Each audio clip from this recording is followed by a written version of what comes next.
Rien n'effraie l'armée rouge en longue expédition. C'est peu tous ces flots, toutes ces montagnes. Les 5 chaînes pour nous, rides de fine houle.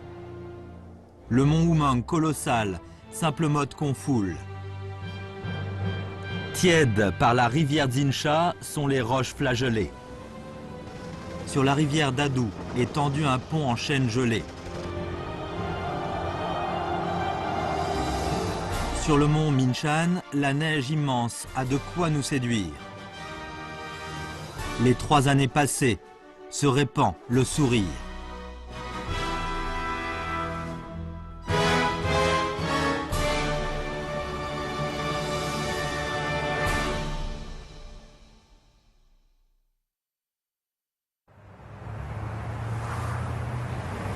Le 1er juillet 2016, le secrétaire général du comité central du PCC, Xi Jinping, indique lors du grand rassemblement commémoratif célébrant le 95e anniversaire de la fondation du PCC. 我们要永远保持建党时中国共产党人的奋斗精神，永远保持对人民的赤子之心，一切向前走都不能忘记走过的路，走得再远，走到再光辉的未来，也不能忘记走过的过去，不能忘记为什么出发，面向未来，面对挑战，全党同志一定要不忘初心，继续前进。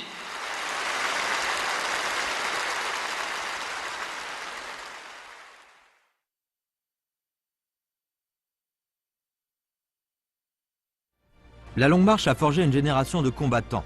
De la guerre de résistance contre l'agression japonaise à la guerre de résistance contre l'agression américaine, ces combattants avaient une foi ferme, une volonté inébranlable.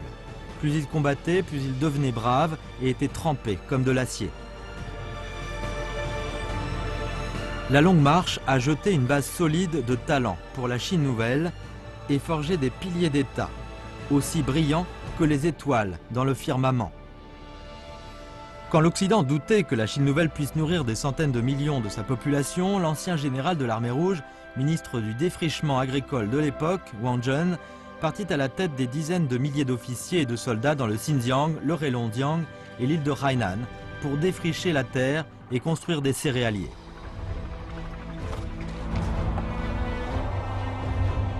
Face au blocus, l'ancien général manchot de l'armée rouge, ministre de l'industrie pétrolière, Yu Xiaoli, conduisit une troupe pour une campagne pétrolière dans la plaine Songlia et malgré la température de plus de -30, réussit à extraire du pétrole digne de la nation, jetant ainsi l'étiquette du pays pauvre en pétrole dans l'océan Pacifique. Face au blocus technique de l'Occident, l'ancien général de l'armée rouge, président de la commission scientifique, technologique et industrielle de défense nationale à l'époque, s'installa à la tête d'une grande troupe de scientifiques et techniciens de la défense nationale dans le désert de Gobi et réussit dans un anonymat absolu à développer la bombe atomique, la bombe à hydrogène, des missiles et des satellites, réalisant des miracles surprenants.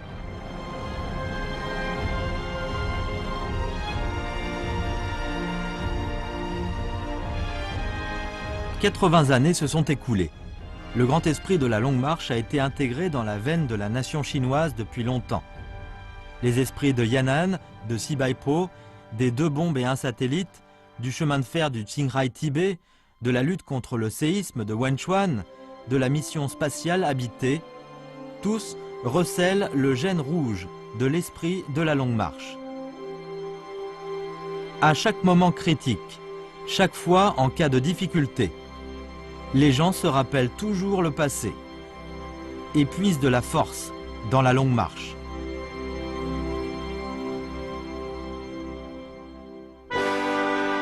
Mao Zedong dit « Conquérir le territoire n'est que le premier pas accompli de la Longue Marche de 10 000 li. La révolution chinoise est grandiose. Mais le chemin à parcourir à l'avenir est encore plus long, le travail plus grand et plus dur. Ce point, Nous devons l'expliciter clairement à tous les camarades au sein du parti. Il faut faire de manière que tous les camarades continuent à maintenir le style modeste, prudent, calme et serein, tout autant laborieux et sobre. Deng Xiaoping dit « Nous pouvons jeter un regard rétrospectif sur le chemin que nous avons parcouru. La révolution chinoise aurait-elle pu réussir sans le Parti communiste chinois? Impossible. Seul notre parti a été capable de résister à la terreur sanglante pendant une décennie, aux campagnes encerclement constituées d'1 million de soldats et à la longue marche de 25 000 lits. » Jiang Zemin affirme « Nous devons transmettre l'esprit de la longue marche de génération en génération, encourager et embraser le peuple de tout le pays à travailler de pied ferme pour innover et aller de l'avant et remporter continuellement de nouvelles victoires dans la route de la nouvelle longue marche au cours de l'édification socialiste. » Hu Jintao insiste, l'esprit de la longue marche traduit de façon vivante l'allure révolutionnaire des communistes et de l'armée populaire chinoise. Il démontre à merveille le caractère tenace de la nation chinoise. Il est le reflet parfait de l'esprit national ayant le patriotisme comme noyau. Xi Jinping souligne « Le grand esprit de la longue marche traduit de façon vivante l'allure révolutionnaire des communistes chinois. Nous devons sans cesse le combiner avec les nouvelles réalités, le transmettre bien et le faire valoir à bon escient. Faire progresser la nouvelle longue marche de la cause du socialisme à la chinoise doit être poursuivie en continu et sur une longue période. Nous, à chaque génération, devons mener à bien notre longue marche à nous. »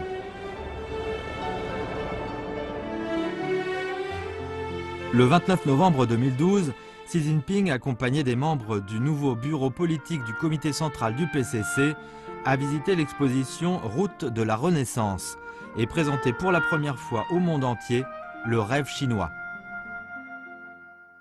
我以为实现中华民族的伟大复兴，就是中华民族近代最伟大的中国梦。因为这个梦想啊，它是凝聚和寄托了几代中国人的夙愿，它体现了中华民族和中国人民的整体利益，它是每一个中华儿女啊的一种共同的期盼。 Le rêve chinois a embrasé la passion des enfants de la Chine. Le rêve chinois a ranimé les vœux des gens pour une meilleure vie. Le rêve chinois éclaire la voie pour plus d'1 milliard d'hommes vers une société de moyenne aisance. Le rêve est en face, la route sous les pieds. Le comité central du PCC, ayant le camarade Xi Jinping comme noyau, avec tout le peuple chinois sous sa direction, entame une nouvelle longue marche dans une attitude toute nouvelle. Xi Jinping sermonne tout le parti. Il faut se tenir prêt à tout moment pour relever de grands défis, résister aux risques majeurs, surmonter les grands obstacles et résoudre les contradictions épineuses. Nous devons nous en tenir au socialisme à la chinoise et le développer, continuer à consolider la position dirigeante du parti et sa position de parti au pouvoir, pour que notre parti, notre pays et notre peuple restent toujours invincibles.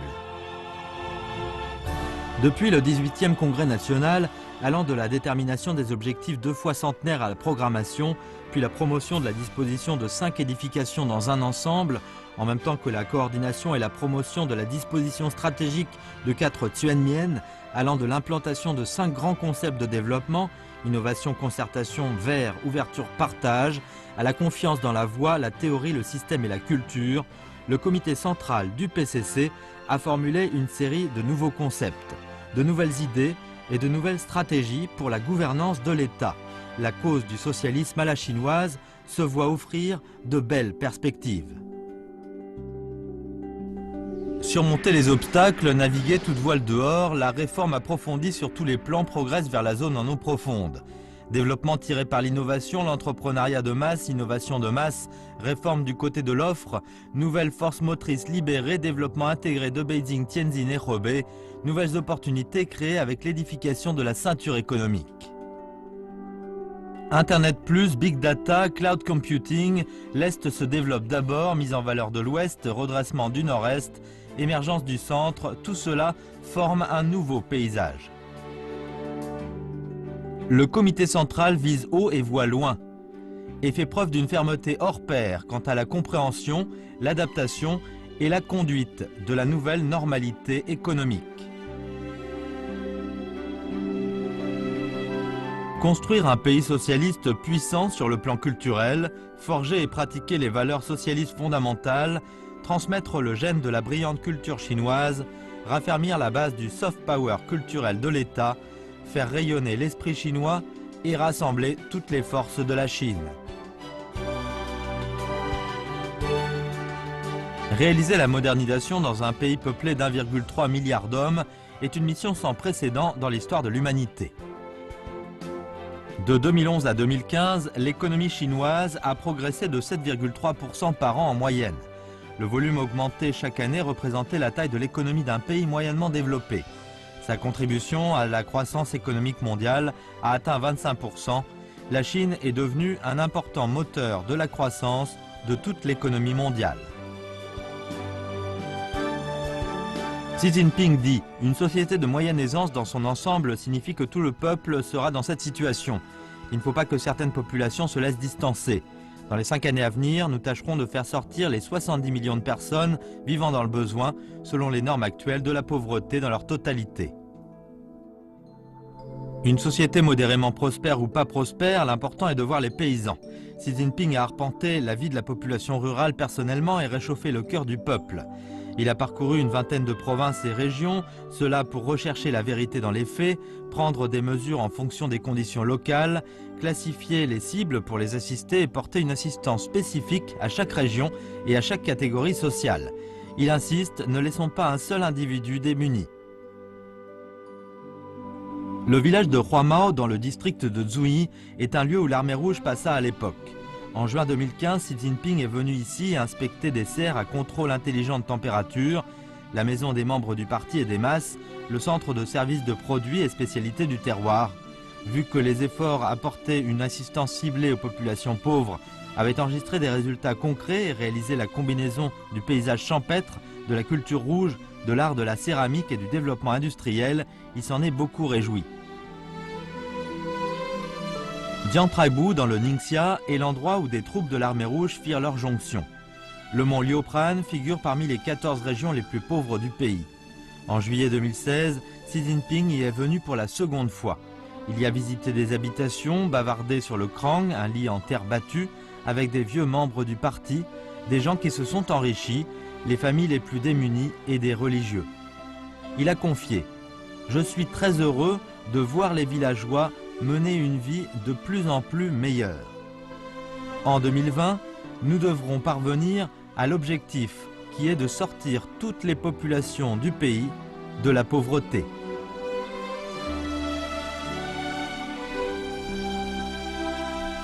Le rêve, c'est le rêve chinois. Il porte les attentes de plus d'1 milliard d'hommes pour une meilleure vie. Il a aussi besoin d'être porté ensemble par eux dès demain. Tout le monde y participe. Tout le monde donne le meilleur de lui-même. Tout le monde en bénéficie. Il faut que les masses populaires puissent se sentir encore davantage bénéficiaires et encore plus heureuses.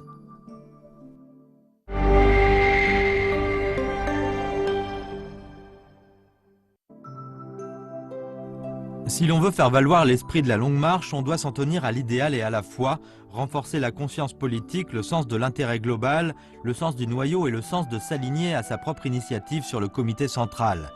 La gestion du parti doit être renforcée sur tous les plans pour que le parti puisse assumer la lourde mission historique d'exercer le pouvoir. 这个长征的精神我们就还要继承。时代变了，所有条件都变了。 但是我们不忘初心，继续前进。我们为之奋斗的理想、事业是不变的。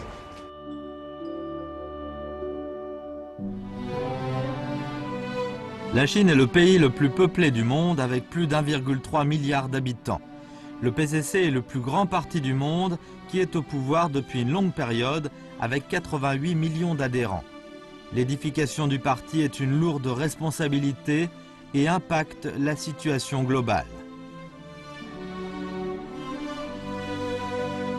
Le 11 juillet 2013, Xi Jinping est arrivé à Sibaipro pour visiter l'ancien site de la deuxième session plénière du 7e comité central du PCC et se entretenir avec les cadres de base et des vieux membres du parti.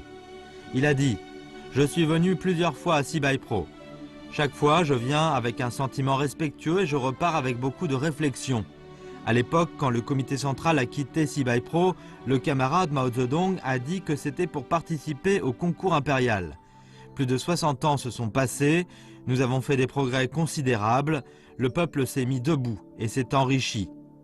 Mais les défis et les problèmes auxquels nous faisons face sont toujours très durs et très complexes. Il faut dire que le concours impérial auquel notre parti fait face n'est pas encore terminé, et de loin. Pour bien forger, il faut être un bon forgeron. Le règlement 8 prescriptions en matière de style de travail à améliorer et de lien avec les masses populaires à resserrer, rendu public par le bureau politique du comité central du PCC, les activités de pratique en matière d'éducation de la ligne de masse, la lutte contre le formalisme, l'esprit bureaucratique, l'hédonisme et le goût du luxe, l'éducation thématique autour des 3 sévérités et 3 honnêtetés, tout cela a permis de promouvoir l'édification du parti. La lutte contre la corruption s'approfondit sans cesse. Les tigres et les mouches font tous l'objet de répression. La chasse aux fugitifs à l'étranger, les suspects dans la notice rouge ont été écroués l'un après l'autre. La répression renforcée, la tolérance zéro font que les éléments corrompus ne peuvent trouver refuge nulle part. Le style de travail du parti et des pouvoirs publics en est amélioré. Tout le parti et tout le peuple s'en réjouissent à cœur joie. Quand on gratte une plaque de fer, elle laisse des traces. Quand on marche sur des pierres, elle garde des empreintes. La discipline du parti est plus draconienne que la législation nationale. La discipline se place devant. Plus le temps passe, plus la discipline est appliquée avec sévérité. L'interdiction se fait bombance de faire du tourisme aux frais de l'État. Au cours de l'éducation de la ligne de masse du parti, Xi Jinping a choisi Lan Krao du Henan pour contact sur le terrain. Il a dit « Notre génération a grandi avec l'inculcation des hauts faits de Diao Yulu. Son image reste toujours dans mon esprit. » Il a récité avec émotion un poème qu'il avait composé auparavant. À la mémoire de Diao Yulu sur l'air de Nien Nudia. L'âme s'est envolée à 10 000 lits. Qu'elle revienne, cette rivière, cette montagne, cette terre. Y aurait-il un habitant qui n'aime pas un fonctionnaire intègre? Des larmes versées devant l'olorite Diao comme de la pluie. Né sur une dune de sable, mort enterré dans une dune, sa vie est attachée au peuple du district.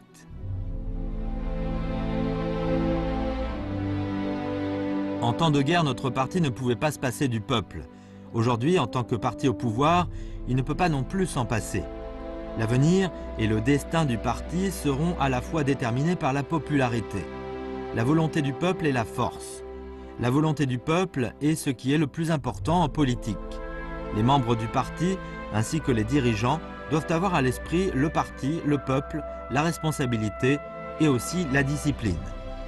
Ils doivent rester dévoués au parti, être propres à eux-mêmes et oser prendre des responsabilités. Cadres intègres, gouvernement frugal, politique pure et claire. L'écologie politique bénéficie d'une purification et les mœurs sociales se sont nettement améliorées.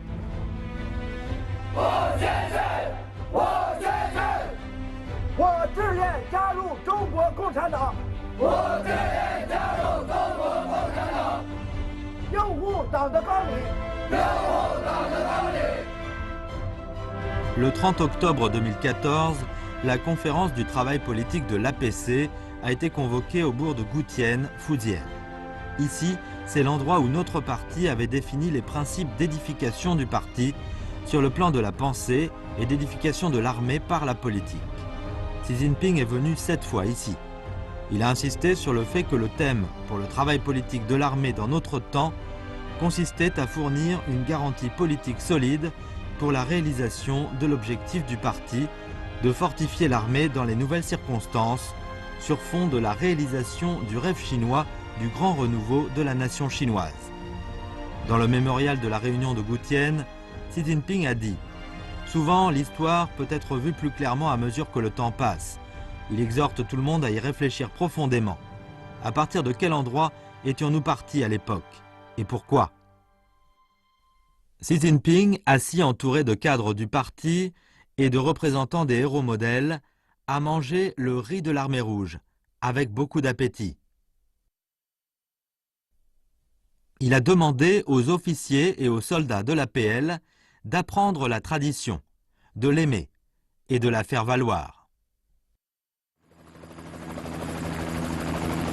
Face à la nouvelle situation, Xi Jinping indique « L'objectif du parti de fortifier l'APL consiste à édifier une armée populaire qui obéit au commandement du parti, qui est capable de mener des batailles victorieuses et qui garde un style de travail exemplaire. Nous avons besoin d'édifier une armée puissante, consolidant la défense nationale. Nous avons besoin aussi d'être à la hauteur de la position de notre pays. » Le 3 septembre 2015, Xi Jinping a déclaré solennellement « La Chine va réduire les effectifs de son armée de 300 000 soldats. » Une réforme sans précédent s'est alors mise en place dans l'armée. La commission militaire centrale se charge de la stratégie, les théâtres de guerre, du commandement des batailles et les armées, de l'édification. Guidés par l'objectif du parti de fortifier l'APL dans la nouvelle situation, nous appliquons la stratégie et les principes militaires formulés dans les nouvelles circonstances et poursuivre à pas ferme la voie de la fortification de l'armée à la chinoise. Nous approfondissons et faisons progresser l'édification de l'armée par la politique, la fortification de l'armée à travers la réforme et la gestion de l'armée selon la loi. Nous élargissons et approfondissons la préparation de la lutte militaire, mettons l'accent sur la formation des militaires révolutionnaires de nouvelle génération dotés de l'âme, la capacité, la virilité et les vertus. Le socle de l'édification de l'armée est à la base. Xi Jinping est monté sur des chars, a visité des unités de base comme escouades et sections, embarqué à bord des navires et entré dans des cabines. En février 2013, Xi Jinping est venu au centre de lancement des satellites de Jiuquan et a offert une corbeille de fleurs en hommage au maréchal Nie Zhongzhen et aux martyrs sacrifiés pour la cause des sciences et techniques de navigation spatiale de notre pays. Lors de son inspection dans une troupe à Guangzhou, il a rendu visite à des officiers et soldats en service. Il a dit « La région du Nord-Ouest est riche en ressources rouges. Elle est le berceau de l'esprit de Yan'an. Il faut faire valoir les ressources rouges. » En avril 2014, malgré la pluie, Xi Jinping est arrivé dans une division de l'armée rouge en garnison en banlieue d'Urumqi pour assister à la démonstration d'exercices de simulation de combat réels. Il a recommandé à la troupe d'intégrer le gène rouge dans la veine des officiers et soldats pour que ce gène se transmette de génération en génération. Fortifier l'armée. Tout doit être fait de manière à ce que l'armée puisse livrer bataille et gagner la victoire. La combativité est l'unique critère fondamental. Viser le niveau de premier plan mondial, forger des armes puissantes. Les sous-marins nucléaires chinois portent un nom vibrant, Longue Marche. La Longue Marche d'il y a 80 ans permit au monde de connaître le PCC et l'armée rouge. Aujourd'hui, dans la nouvelle Longue Marche du renouveau de la nation chinoise, le monde voit une fois de plus la sagesse et le courage des Chinois. Les marées montent et descendent dans le Tientran. Le printemps et l'automne alternent sur le lac de l'Ouest. Au carrefour historique d'un réajustement profond de l'économie mondiale et de la réforme du système de gouvernance mondiale, les dirigeants du G20 se sont réunis à Hangzhou, en Chine. 20国集团领导人杭州峰会开幕。 Le président chinois Xi Jinping a donné un discours introductif indiquant la proposition chinoise pour la gouvernance économique mondiale. Cela montre le devoir et le sens des responsabilités de la Chine. Communauté de destin de l'humanité, nouveau type de relation entre grands pays, principe d'amitié, de sincérité, de bénéfices mutuels et de tolérance, conception de la justice et des bénéfices. Ces nouveaux concepts se distinguent et s'avèrent solennels et magnanimes. Le cercle social de la Chine s'agrandit de plus en plus. Du forum Boao au sommet de la CICA, de la rencontre des dirigeants de l'APEC à Beijing au rassemblement des dirigeants du G20 au bord du lac de l'Ouest, chaque fois que le dirigeant chinois monte sur scène ou mène un événement diplomatique sur le sol chinois, il attire toujours les regards du monde entier. Tout comme Xi Jinping l'a dit, la porte ouverte de la Chine ressemble à celle du conte d'Ali-Baba. Une fois ouverte, elle ne pourra plus jamais être refermée. En septembre 2015, le président Xi Jinping est monté pour la première fois sur la tribune de l'ONU en son siège et formulait la proposition générale de la feuille de route générale pour la construction d'une communauté de destin de l'humanité. Son discours de 20 minutes a remporté des applaudissements à 15 reprises. En décembre 2015, la voix de la Chine a retenti à la conférence de Paris sur le changement climatique et insufflé la vitalité chinoise à l'accord de Paris pour sa conclusion.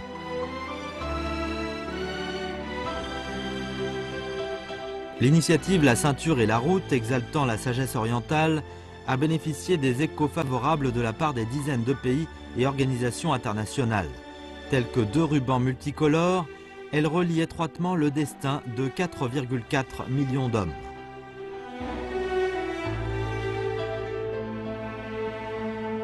En plein milieu de l'automne 2016, la fusée Long March 2 a placé avec précision Tiangong 2 sur orbite, et ce comme prévu. Il s'agit du premier laboratoire spatial de la Chine au sens propre du terme. À l'occasion du 80e anniversaire de la victoire de la Longue Marche de l'Armée Rouge en octobre 2016, la Chine a lancé le vaisseau spatial habité Shenzhou 11, qui s'est arrimé au laboratoire spatial Tiangong 2. Chang'e s'envole vers la Lune, chasse au soleil. Nua répare le ciel, Jingwei remblait la mer. Depuis les temps les plus anciens, la nation chinoise a toujours l'ambition de réaliser ses rêves. Sur la route de la nouvelle Longue Marche, ces rêves millénaires se réalisent les uns après les autres, entre légende et réalité. 今天，我们比历史上任何时期都更接近中华民族伟大复兴的目标，比历史上任何时期都更有信心、有能力实现这个目标。我们完全可以说，中华民族伟大复兴的中国梦一定要实现，也一定能够实现。 Ne pas oublier sa détermination initiale, marcher bien dans la route de la nouvelle Longue Marche. La Longue Marche se perpétue. L'énorme paquebot Chine, qui véhicule une brillante civilisation 5 fois millénaire et qui porte les rêves des enfants de la nation chinoise, des générations successives, animé de la force majestueuse de la réforme et de l'ouverture, que dirige le comité central du Parti communiste chinois, avec le camarade Xi Jinping comme noyau, à la tête de tout le peuple chinois, avance victorieusement, contre vents et marées, vers l'avenir radieux de toute la nation chinoise.